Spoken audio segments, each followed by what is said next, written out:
Hey yo, make sure y'all subscribe to that new YouTube channel, Chronicles of the Lost. Learn about black kings and queens in the Bible. You heard? Tell them Z-Man sent you. And check that new documentary, the part 1 to that new documentary series I'm doing. You heard? It's called Shelter Skelter. It's fire. And don't forget to go to bloodsagas.com and cop that digital download that's finally available. Hey yo, after this exclusive episode, make sure you check this first installment of this new series I'm doing about the hip-hop albums that changed my life. It's crazy. After this episode, I got a whole nother episode for y'all. Tune in like a tuning fork. Hey yo, Z-Man Suicide Polo with the Ski Man. If you're not subscribed to the channel, make sure you hit that subscribe button, hit that bell so you don't miss some of the most exclusive New York jail, prison, and street stories on the internet. You heard? We going out to Staten Island today. If you from Staten Island out there, get at me. Let me know what hood, what block, what Ave, what strip, what projects you reppin'. The next morning, they wheeled him out of that cell just as blue as Papa Smurf. You hear me? As blue as Papa Smurf. Dead, dead, dead.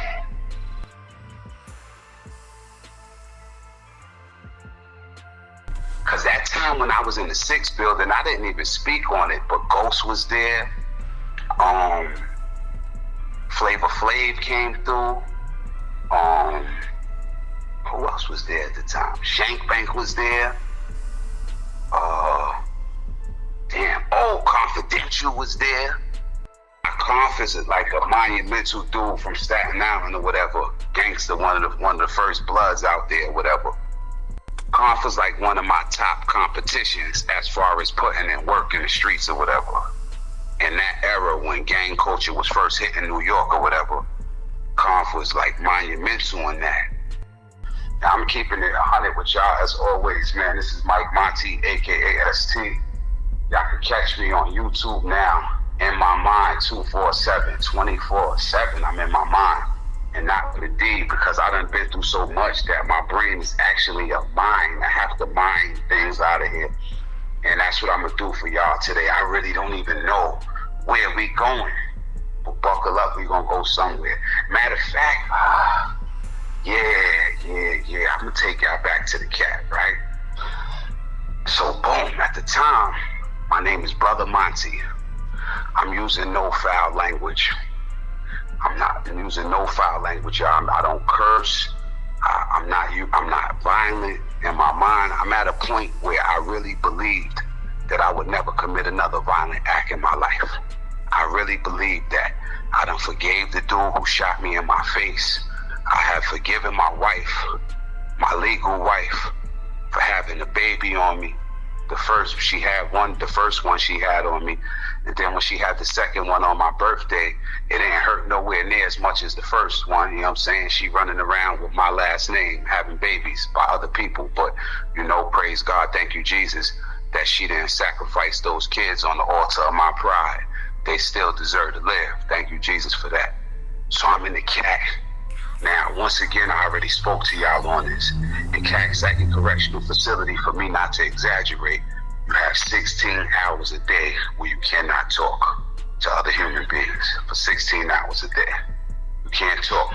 The only time you can talk is on the midnight tour. And the reason that humans can communicate on the midnight tour verbally is because it's only one officer who's making rounds for, like, basically, if you was in the projects, 3 project floors, he got to walk around it. And due to the Clinton escapes, see, before, back in the days when I first went up north, the midnight officer didn't walk at all. He from maybe 12 o'clock at night until 6 in the morning. There's no 6, 7 in the morning. There's no COs. Everybody's locked in their cell.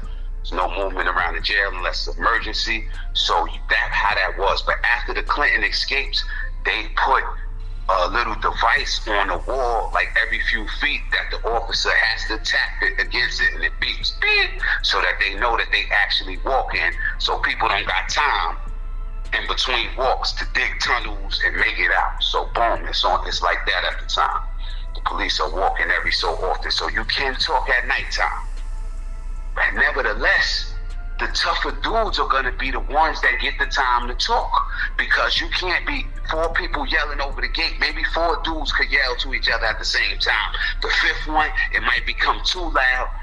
Brothers is even scared to come talk on their gate while certain people is talking. You heard? Really hush puppies. Niggas barely speak when dudes discuss money flow. So you understand what I'm saying? People can't talk.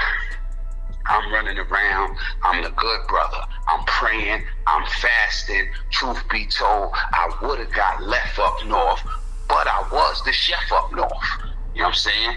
Growing up in the house with a cook. So no lie to y'all, I'm cooking for 3 different teams of people up north at this time. And cooking is a very sacred ritual up north. You can't just eat with anybody. You know what I'm saying?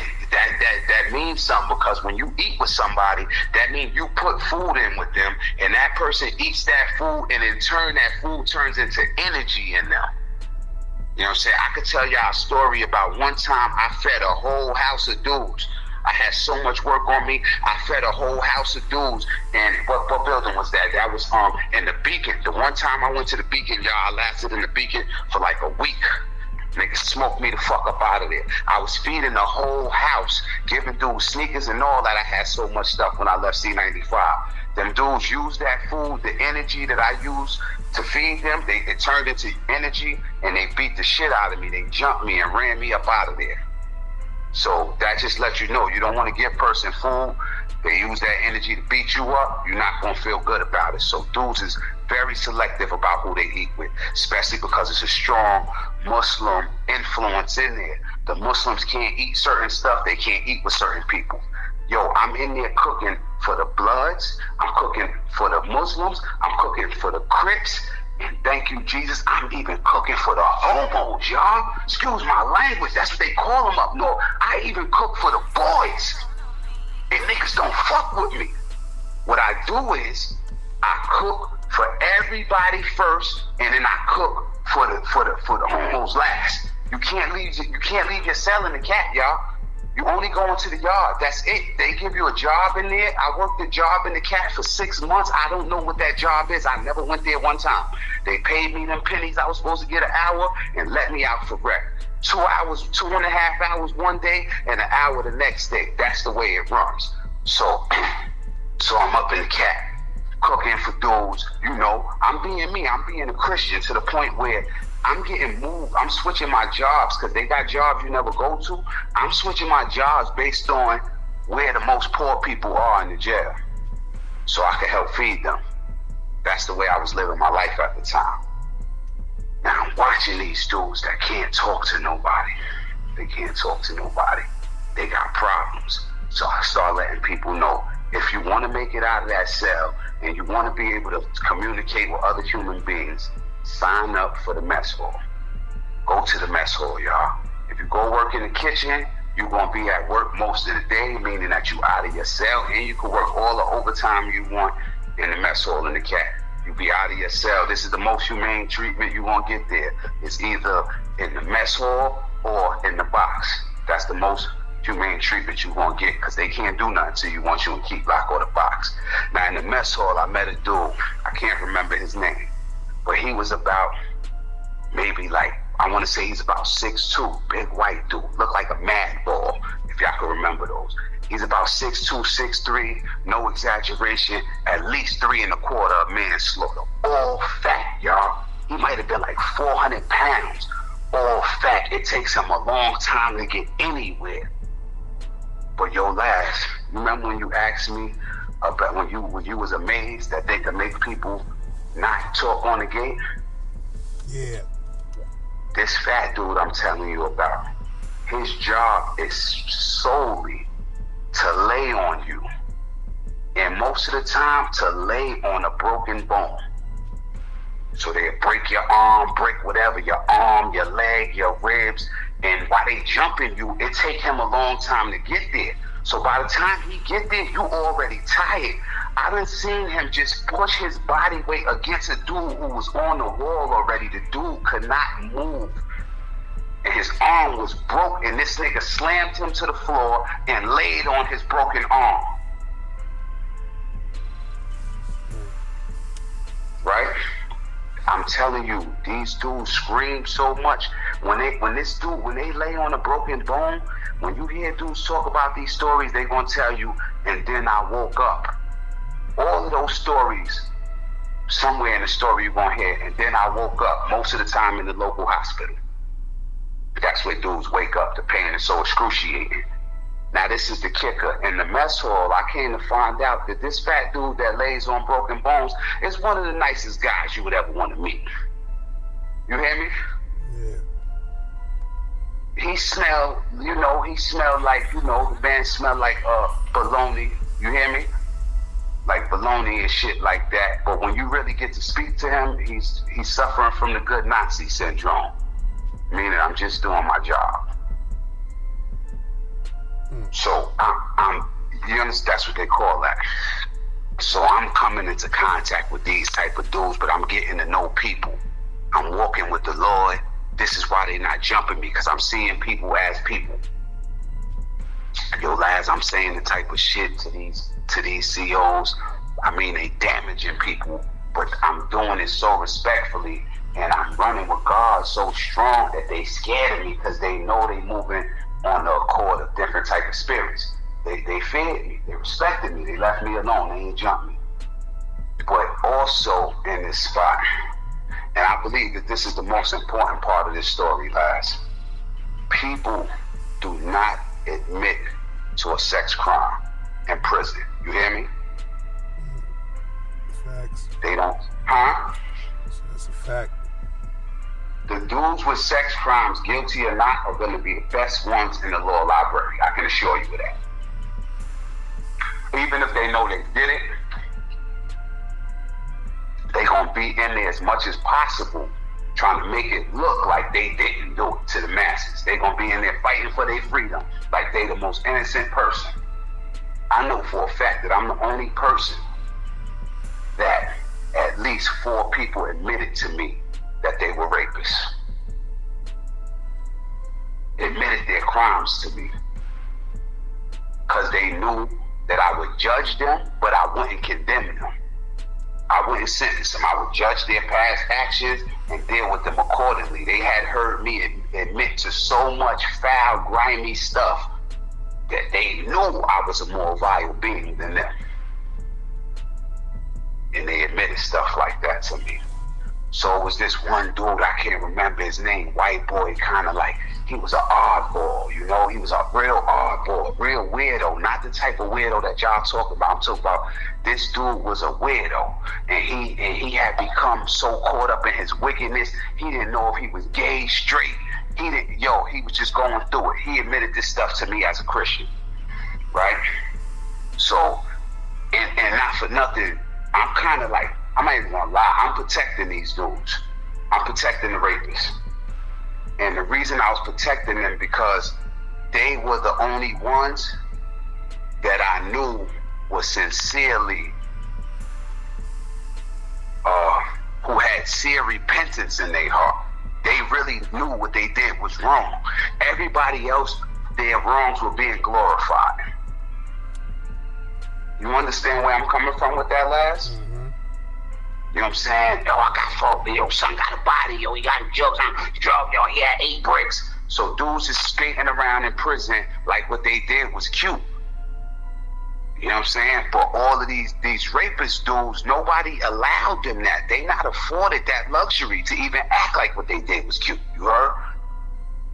And most human beings don't grow under comfortable circumstances. They grow under hardship. We are forced to mature. Parenthood, stuff like that. Most people, if they didn't have children, they would still be children themselves. No matter what age they are, they would still be living childish if they didn't have children. You know what I'm saying? So the dude is in there, these rapists, they being forced into the church. It's the only real safe place they got, you know what I'm saying? they being forced to look at the error of their ways. You know what I'm saying? And I was protecting them as long as they was on that type of timing. If they went left, they was on their own. So one particular dude, that dude I'm telling you about, the weirdo dude, the weirdo. So he starts, he comes in the mess hall, he working in the mess hall, we all working in the mess hall. He's doing what he's doing, he's following the law, he going to church. You know, we doing our thing, we working, we making the best out of our circumstances, you know what I'm saying? And one particular time, we in the mess hall playing chess. And one of the CEOs, he was going through something. And up north, especially in the cat, the police, the COs in there, they beat the living out of people with sex crimes. I mean, they would literally kill them. No exaggeration, they'd beat them to death in a heartbeat. Handcuff them, throw them down a flight of stairs, break their neck. I lost an uncle to that same exact process in the cat. You know what I'm saying? That's how they give it up. They do rapists dirty. Anybody who got a sex crime, you end up in the cat. The COs are torturing you. Opening your cell in the middle of the night, run up in there, beat they not playing in there. They get a little too drunk on the job, they running up in that cell, they beating them rapist dudes up. Straight like that. Innocent or not, they get convicted, they up north, it's going down. So one day they tell him, they say, yo, now mind you, he works with me in the pot room at the time. He working with me in the pot room. He my partner in the pot room. Matter of fact, we was doing the keep lock trades together. Excuse me.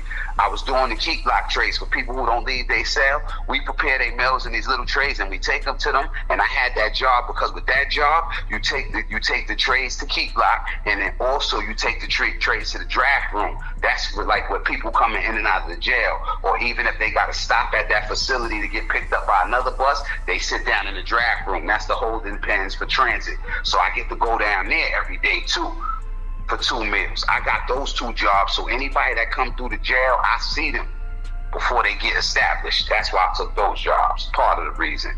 And mostly because when my peoples came to the jail, I give them extra stuff right there in them pens or whatever. So boom, we doing that job. They call him, they say, yo, go in the back and clean up this, and clean.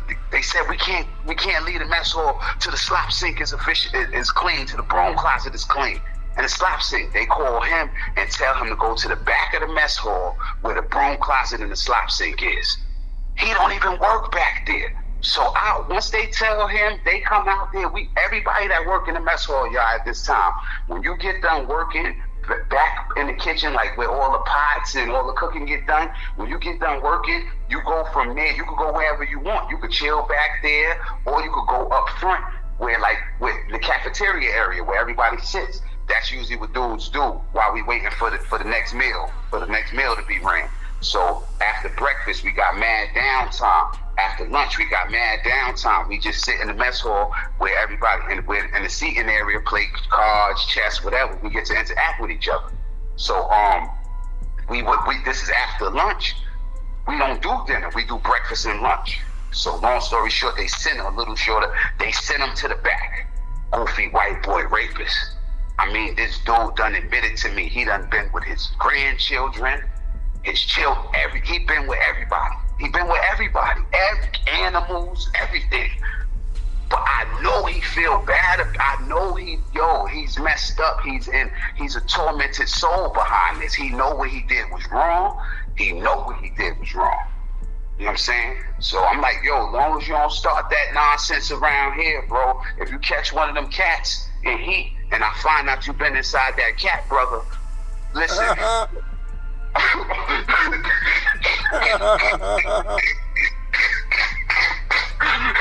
gonna be nothing nice going on around here, you hear me?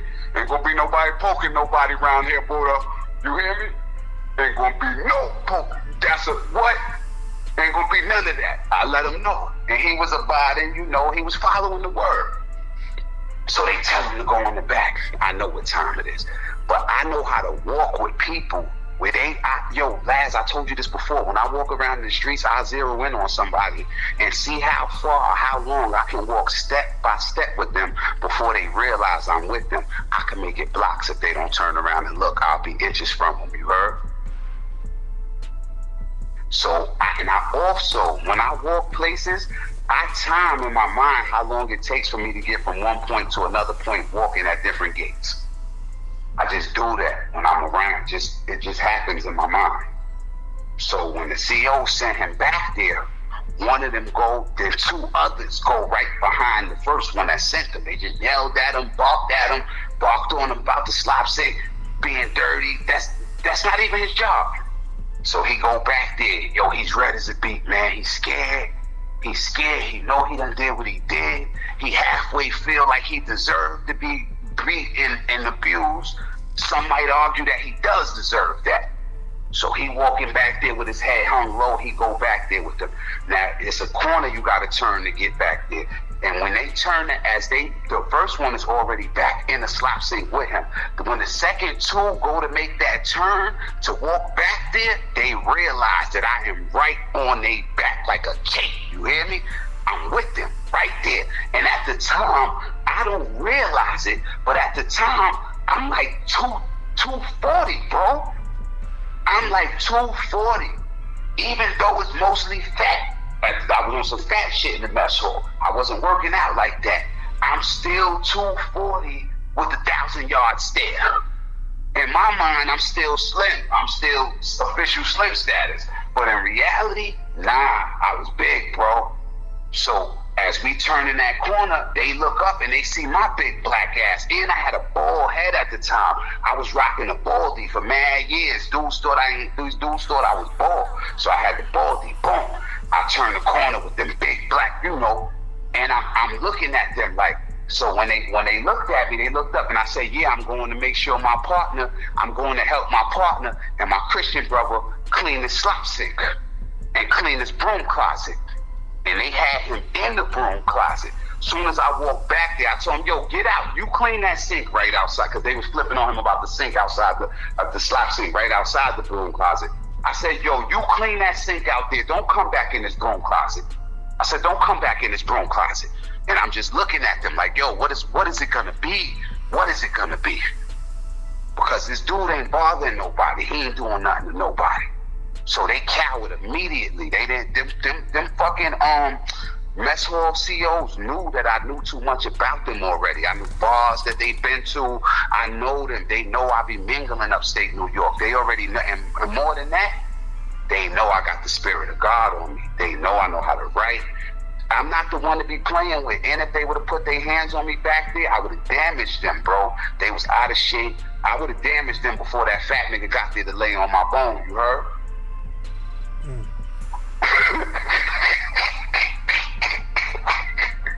Yo, I done heard them tell her that, yo, when they be laying on, I done heard them, they say, please get off of me, you can fuck me.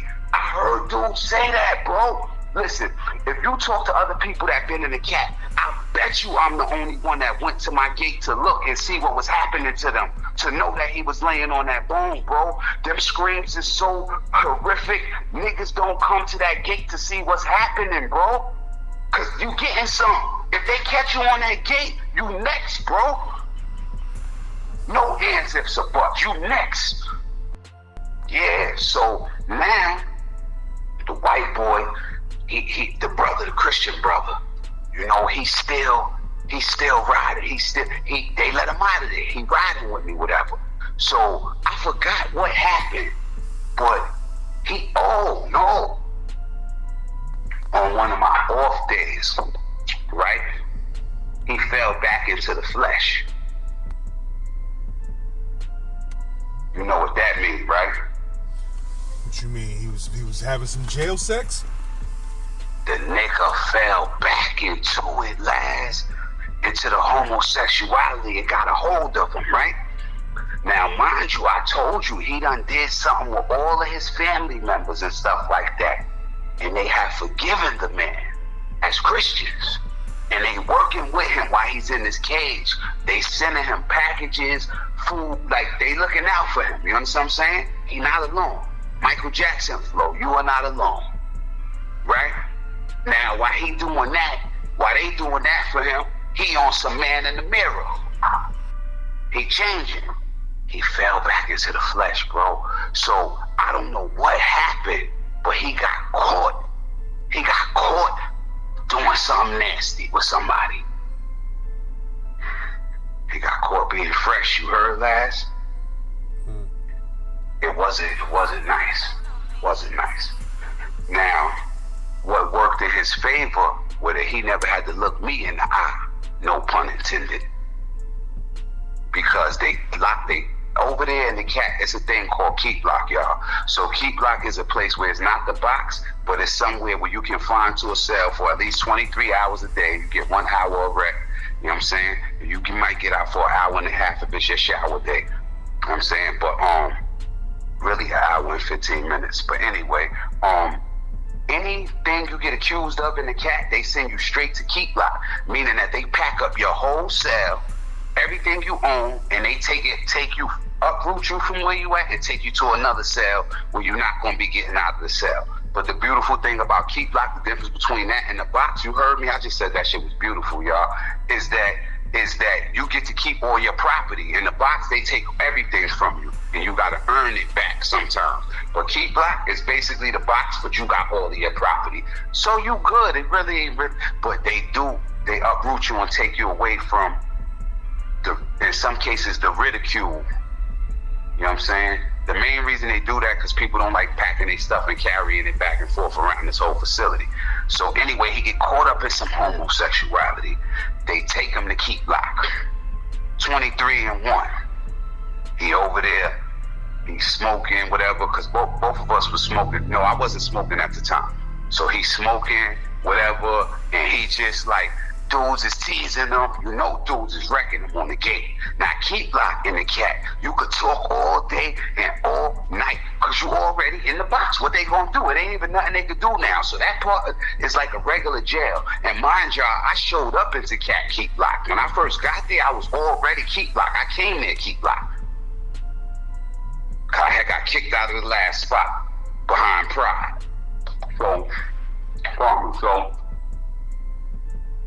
So this dude, they send him to keep block. He over in keep block for like 2 weeks of people wrecking him. Hear me, Laz, around the clock, wrecking him. Joking on him, whatever. Now they got counselors up north. Now a counselor, y'all, in New York State prison system is your liaison, meaning your go-between with everybody. With parole, they who your family will call and speak to. They the go-between with you with everything. As far as you can't have a job in New York State because of involuntary servitude. So that's basically slavery under the Constitution. If you are duly convicted of a felony, you subjected to involuntary servitude.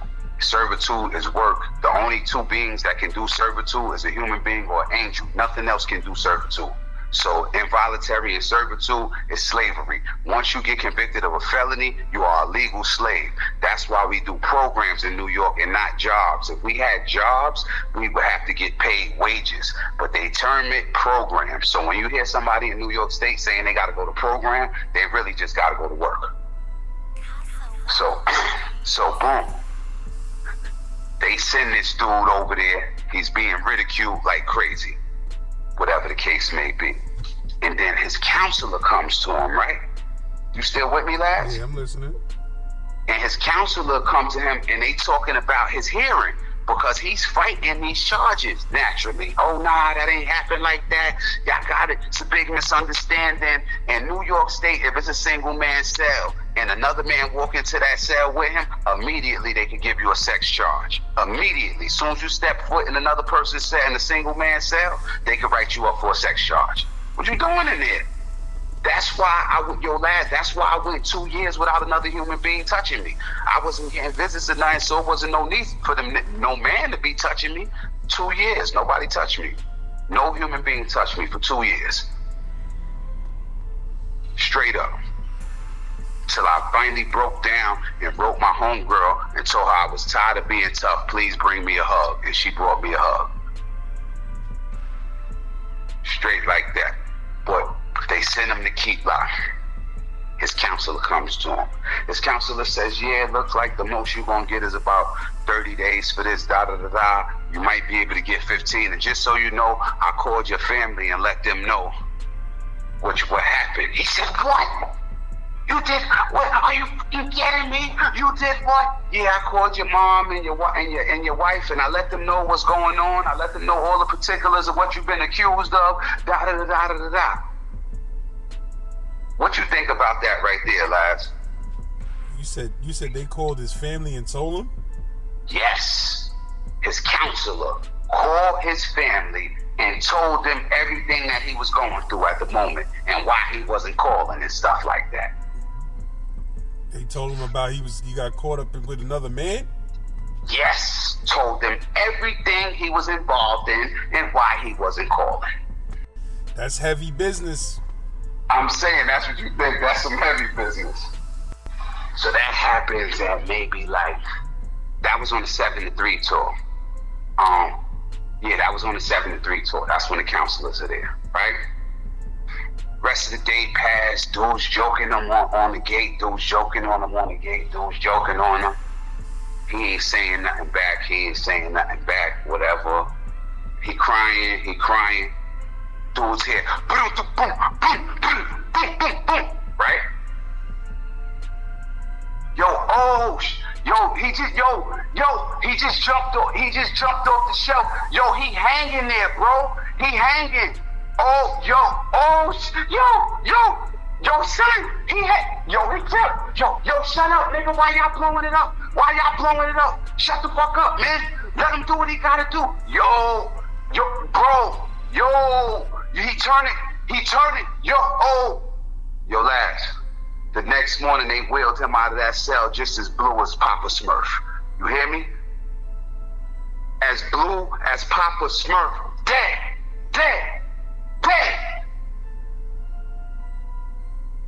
The next morning after the counselor told him that, we watched the corpse roll out of there. When I went to bring those keep lock trays, a corpse was rolling out of that place.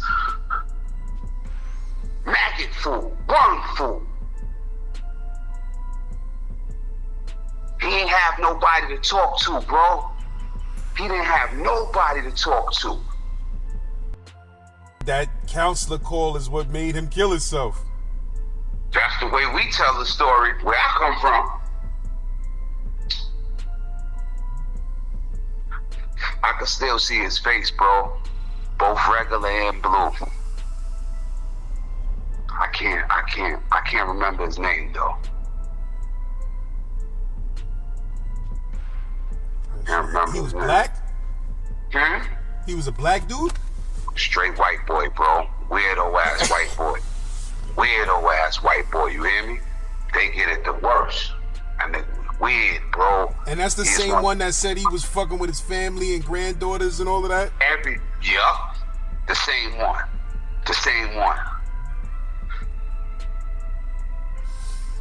Yeah, man. Son was a tortured soul, man. He was in a sexual deviant hell. Yeah, bro. When his family heard wind of it, he knew they was leaving him alone. He knew that was going, or at least he believed that was a straw that broke the camel back. Because that may have been the agreement that he made with them. He would never, ever again. You feel me?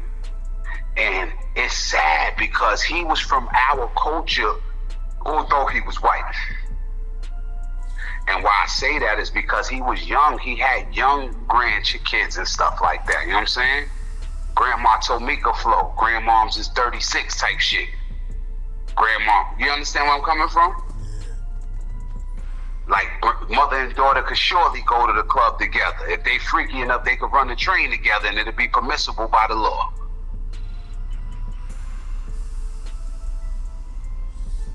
These type of dynamics exist, man. People got to be able to communicate with each other. You understand what I'm saying? People got to be able to communicate. People got to be able to forgive. Because not for nothing, everybody that he raped still got a good chance of being something in life and doing something. The Bible said there's no hope from the grave, you heard? King David was crying out to God, asking him to spare him, saying, yo, There's no hope from the grave. King David had lined his man up, got his man killed over his wife. He set his man up, got his man body over his wife. And then when God told him what he did and the severity of it, he started begging, saying, yo, there's no hope from the grave.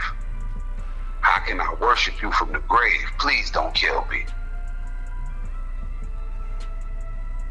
There's no hope for the vessel that they wheeled out of that cell that day, bro.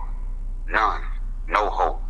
But his survivors, as well as his victims, because some of them chose to be survivors and some of them may have been weak or whatever and chose to be victims. You know what I'm saying? I was just sitting here talking about a famous person from Staten Island, how his baby mother molested me as a child, bro. You know? And I still got fond thoughts of her to this day, you hear me? Kiss on the collarbone, you heard? It was one of the sweetest things I've ever known.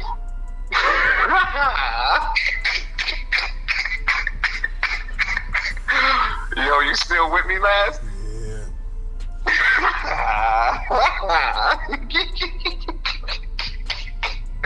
So, you know, and I'm not trying to make light of nothing, like trying to, you know, but I'm a survivor. I'm a sex crime victor. I look at myself like I'm a victor. I was never victimized.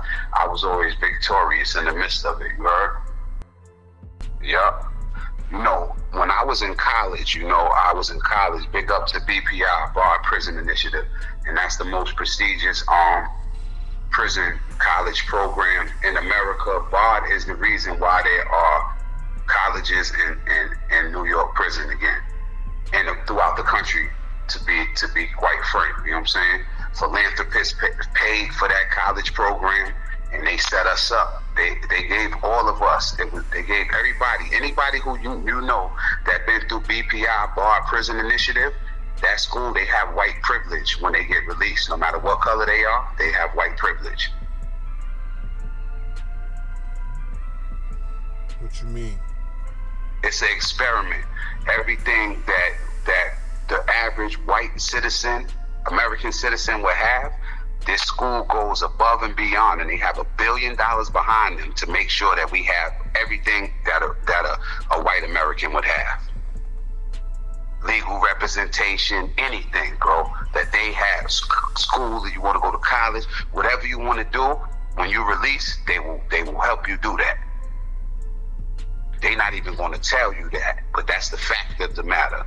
In 20 years of that program, that prison program been running, only two people went back to prison out of 20 years, bro. I'm about to be the third to go back. That's why, yo, in my mind, 24/7, it's important that the people support me. Yo, Laz, I'm dropping this on you. Yo, y'all, I'm about to go back to jail, y'all. I'm on my way back in the next few weeks. I'm getting mad content for y'all. It's all gonna be waiting for you. It's gonna be sitting there. It's gonna be enough content for y'all. But I'm about to go back into the belly of the beast, y'all. I'm heading up in there. Cause I gotta go holler at parole. I gotta go fuck with parole through this little violation real quick. Why, they violated you for bouncing out of New York or something? For a number of things, bro. I don't listen to them. I don't do nothing they tell me to do unless it fit my agenda. If it don't fit my agenda, I don't give it a second thought. You heard? I'm an American, bro. I'm supposed to be free.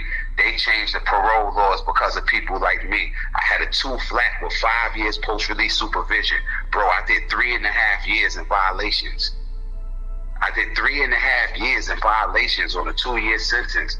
The only person that could release this slave right now, this legal slave, is a parole judge. I'm tired of talking to POs. I'm getting going habeas corpus. That means you have the body and you have no legal grounds in a lot of cases in America unless they have you in custody. As long as you free, you don't have no argument. I gotta go back in there and speak to that judge. Yeah, I'm going in there. My hair's already green. I'm going in there with my Joker makeup on, and I'm letting the judge know if he sends me to that island, I'm gonna turn that shit into a circus. You hear me? I'm gonna tell him I'm gonna turn that Rikers Island to a circus. Y'all closing the box right now, And you gonna leave me loose on that island? Y'all better set this slave free, or I'm a nat turn of this shit. I'm a nat turn of this shit. Play with me if y'all want to. Watch. They gonna set me free, bro. They gonna set me free, and I ain't never gonna talk about it again, bro. I got enough time in violations that the parole laws now can cut me free right now, but not a parole officer, only a judge. Hopefully you ain't gotta go through that. Like he told me sell drugs. No, Hov did that, so hopefully S wouldn't have to go through that. Like I told you, Bust Slugs. No, S did Jacks, so hopefully y'all wouldn't have to go through that. That's what y'all need to understand out there, yo. All of y'all hoods, you know what I'm saying? I ain't tell you Bust Slugs. S did Jacks, so hopefully you wouldn't have to sell crack. Or at least buy it. At least you ain't have to buy it, fucking West.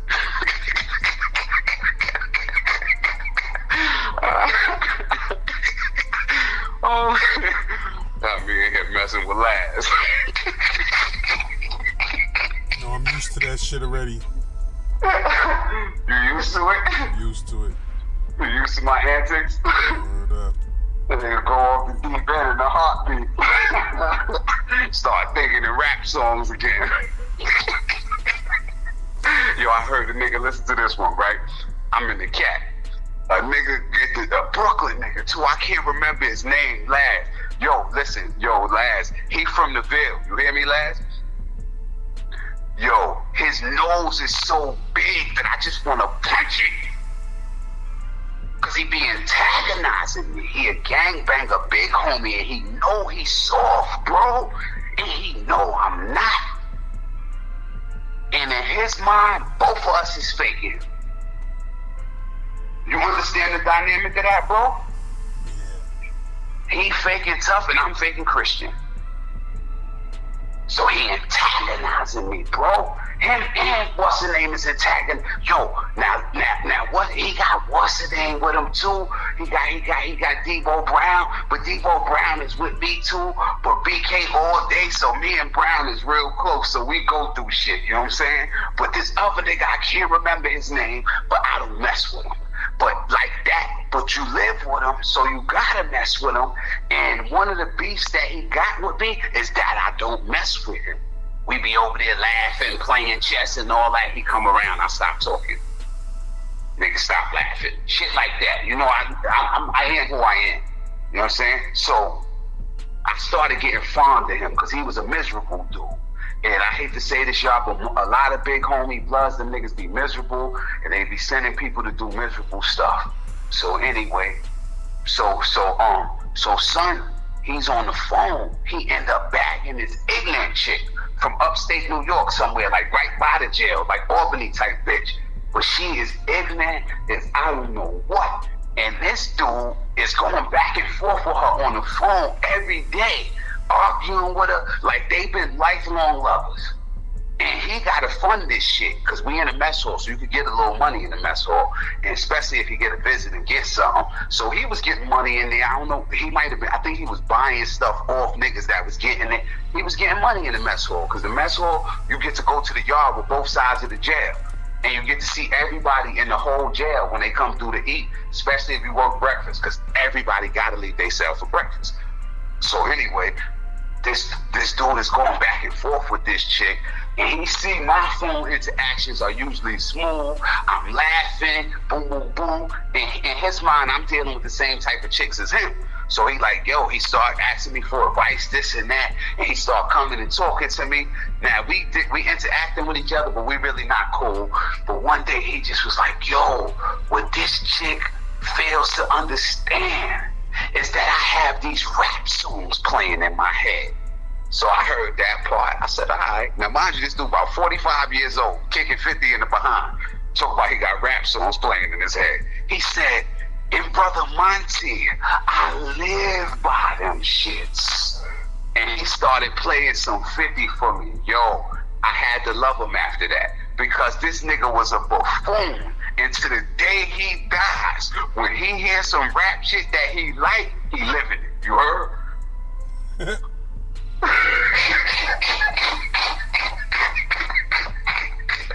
nigga said his issue was that he got these rap songs playing in his head and he lived by them.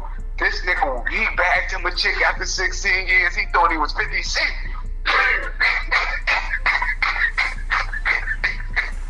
That shit had me rolling. That shit had me rolling. And that was during the bitch get in my car era. So you know he was talking some slick shit to her. Word. All type of stuff. That's one of the main reasons why I feel that I owe hip-hop culture a debt, right?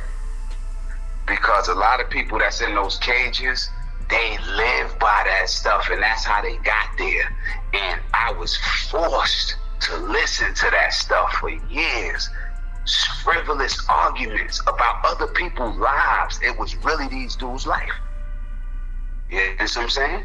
And you can close your eyes. In my case, I could close my eye, but I can't close my ears.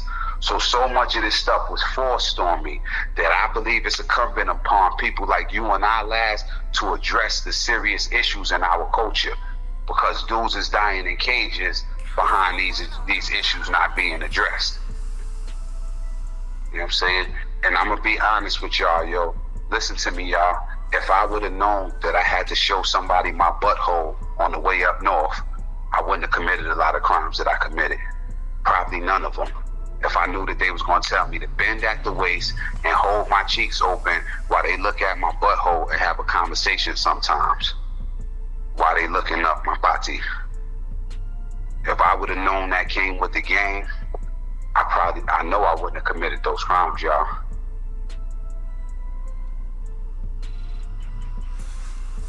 Real spill. So if you don't want nobody looking up in your body, right, you better knock it off. You knock it the fuck off. That's what they'll tell you if you close your shit, lads. Hey, just knock it the fuck off and let me get a good look up there. Yeah, that shit crazy when you think about it.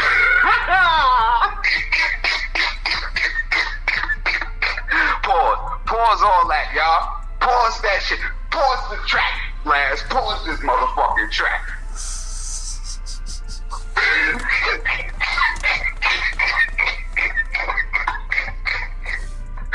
Oh, got me in tripping. Man, gotta pause the track. Y'all already know. Come mess with us, man. We gotta take our culture back, y'all. We gotta take our culture back. We indigenous everywhere on this planet, y'all. Everything on this planet is ours originally. Talking about white man religion. Read that joint. There was no white people in the beginning of the Bible. There are no white people, y'all. None. Zero. This is our stuff, y'all. Take it back one piece at a time. Let's take our culture back. We good with that. We don't need this. We know who the whole thing belongs to. Let's just take ours. Let's take ours. Don't forget to subscribe to that new YouTube channel, Chronicles of the Lost. Go over there, leave some comments on that content. Tell them Z-Man, Suicide Polo with the Ski Man sent you. Check that new documentary, Part 1, Shelter Skelter, Young Black and Homeless in New York City. Make sure y'all check that, leave some feedback, you heard? Get that digital download at bloodsagas.com. Hey yo, this is Saint Laz, and this is my list of hip-hop albums that changed my life. I'm not gonna put a number on it. Because I don't know exactly how many albums is gonna be on this list. But for sure, it's gonna be over 50. You feel what I'm saying? And basically, you know, I grew up in this hip hop thing. I was there. I was a young boy when it first started, or when it was first getting popping. You heard, but I seen it evolve with my own two eyes. I seen hip hop go from a genre of music that people said was a fad and it was noise and it wasn't real music and it was gonna fade out like disco. I was there when they were saying all of that. I was there when R&B artists were speaking out against hip hop and saying that it was thieves stealing music and it's not real music. I remember all of that. But I seen it evolve with my own two eyes, so I feel I got the right to really speak about its evolution. You heard? And the first song that really ever moved me was The Message. When I heard The Message, I was a little kid, I was mesmerized. I mean, I didn't know what rap was, what was going on. I know I was mesmerized by that song and I loved it. And I knew it had a message and was saying something deep. I knew it was saying something deep even though I was a child. You feel what I'm saying? So I was always listening to hip hop. Hip hop was always on my radar since the day I knew what music really was. You feel what I'm saying? But if we gonna talk about albums, I'ma have to say that the first real album that I ever really sat down with and thoroughly listened to the entire album and became one with the album was The Great Adventures of Slick Rick. Like I said, I've heard all type of rap before this album. But when this album was out, if I'm not mistaken, I may have been in 7th grade or 8th grade, can't remember. But I know I had to take the bus every morning and I had a Walkman. And basically, this was the only time that I ever really got a chance. You know, when you in transportation on the train or the bus, or you got to travel somewhere, like that's the time where you will really absorb some music and really get into an album and get to listening to an album when you're trying to block out the world around you and just get through a 2-hour commute or an hour commute or rough commute. You feel what I'm saying?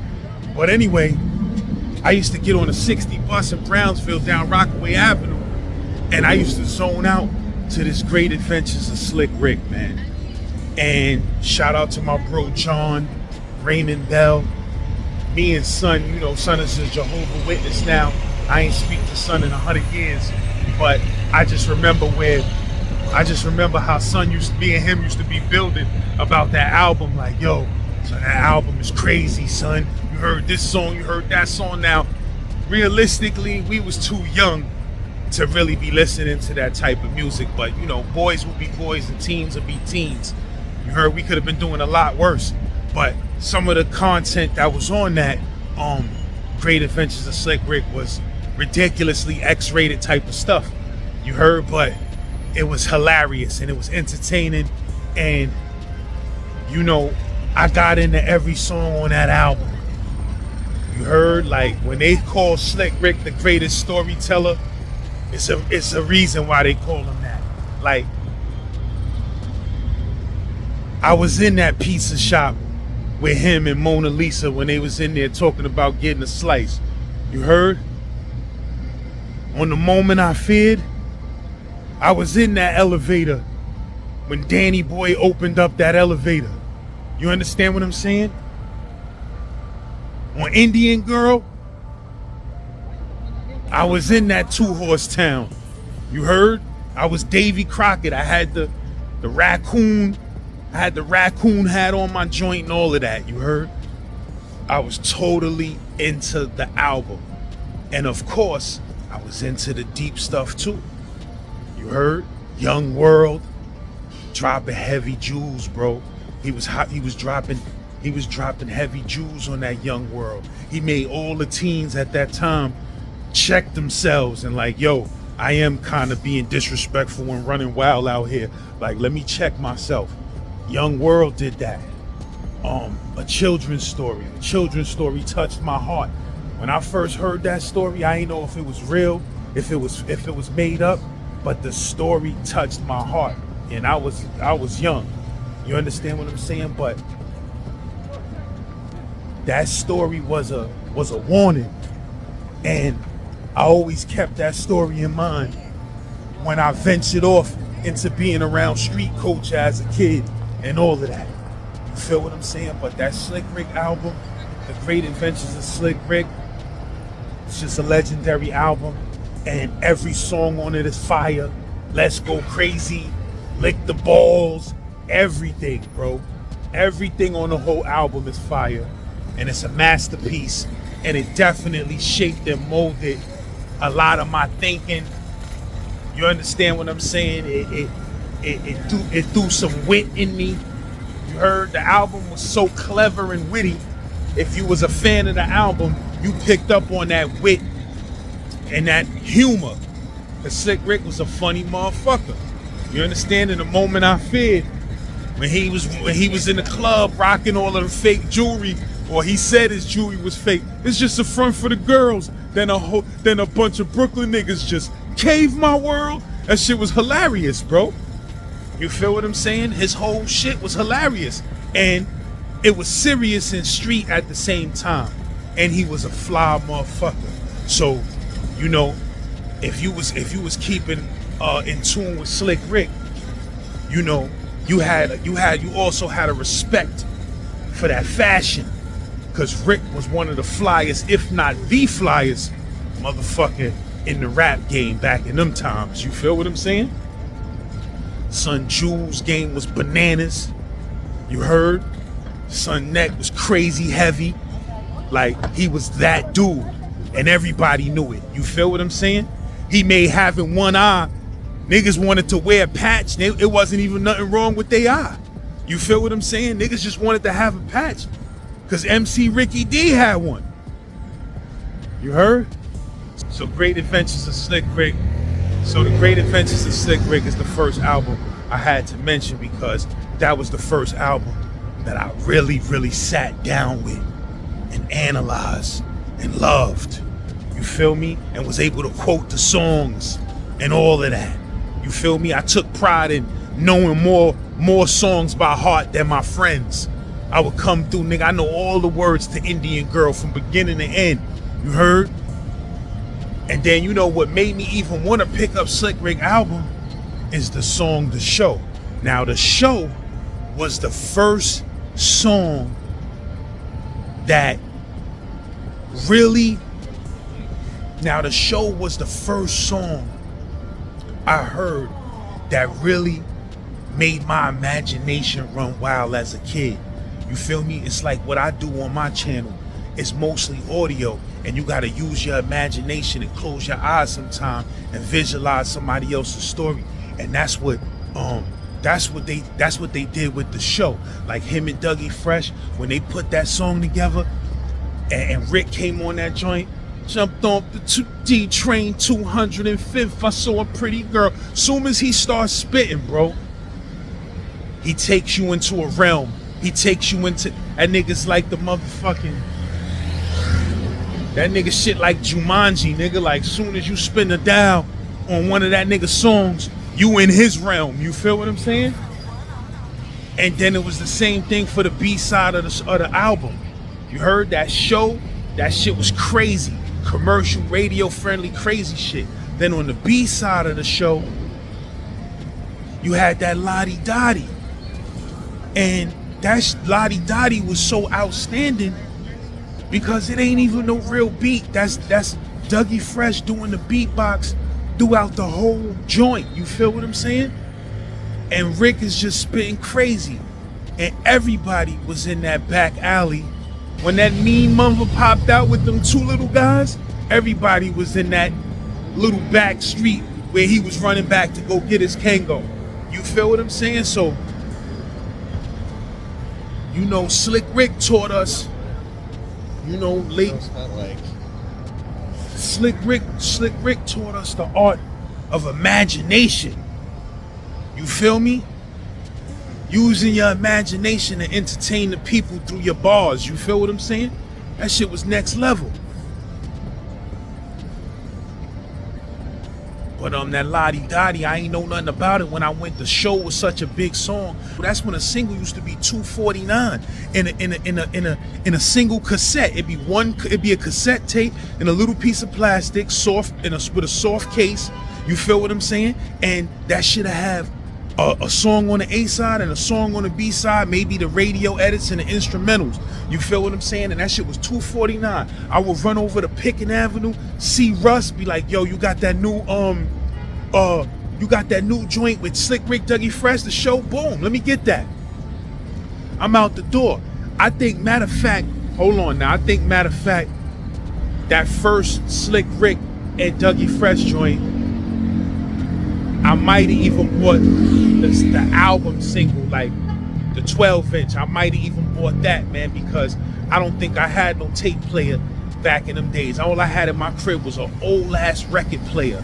An old-ass, old-fashioned record player that was a TV stand and a record player. Like, you lift it up, wooden shit, and the joint is in there. And I remember when we first put that record on, and we was listening to the show, like the show was so bananas. Hey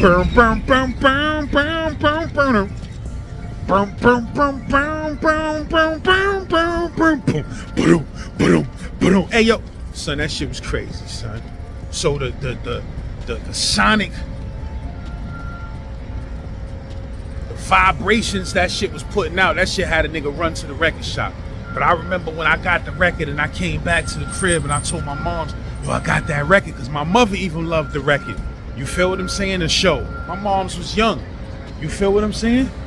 I remember we threw that record on in the living room, and we was listening to that shit, and then we flipped it over to the B-side. Lottie-dottie, we likes to party. I'm like, what's this? We don't cause trouble, we don't bother nobody, we're just some men that's on the mic. And when we rock up on the mic, we rock the mic, right? I was like, yo, we was listening to that shit. And listen, I'm sitting there with my moms. And my moms, never in my life has me and my moms have the type of relationship where she talk about sex around me, or, you know, she express sexual anything around me. Like, we don't do that in my household. And Slick Rick got to that part where he was like, and with your wrinkled pussy, you can't be my lover. Son, even my moms had to bust out laughing. I'm a little kid. I'm supposed to not even know what a pussy is. You heard? Even my moms bust out laughing on that shit. She couldn't help it. You feel what I'm saying? And that's how funny, humorous, and imaginative Slick Rick was. And that's why I'm here talking about The Great Adventures of Slick Rick, man. One of the best albums ever made. If you ain't never listened to that album, I don't care if you a young dude that's in his 20s right now that missed the whole era. Go download that album or stream that album and listen to that Great Adventures of Slick Rick and get to know some real hip hop. You heard? And that's a whole fact. You know what I mean? Z-Man Suicide Polo with the Ski Man. Get at me.